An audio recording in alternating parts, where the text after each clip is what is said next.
Instant de partage et de convivialité, il est un moment que tous apprécient, le goûter.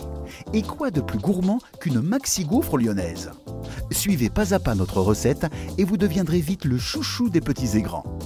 Pour la pâte à gaufres, il vous faut 500 g de farine, un sachet de levure chimique, de l'eau, de la bière et du lait, une pincée de sel, 125 g de beurre, 30 g de sucre, 2 sachets de sucre vanillé, de la vanille, du kirsch ou encore du rhum, puis 4 œufs.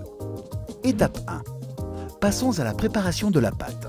Pour bien réussir votre pâte, faites fondre le beurre dans un petit bol et laissez-le tiédir. Dans un saladier, versez la farine. Ajoutez la pincée de sel, le sucre, les œufs. Battez à l'aide d'un fouet. Dans un autre bol, versez les liquides. De l'eau, de la bière, du lait et faites dissoudre la levure. Versez ce mélange dans le saladier ainsi que le beurre fondu.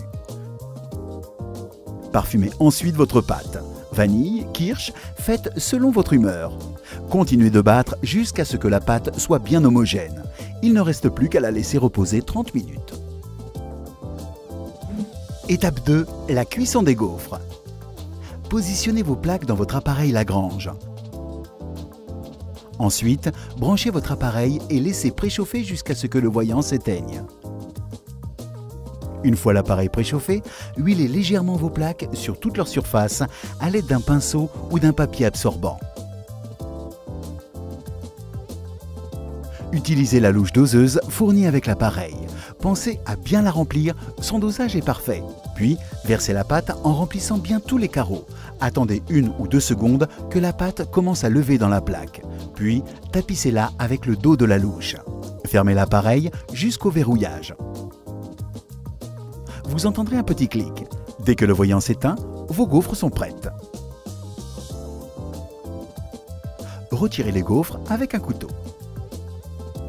Étape 3. La sauce au chocolat. Pour cela, il vous faut 20 cl de crème, 100 g de chocolat noir, 10 g de cacao en poudre.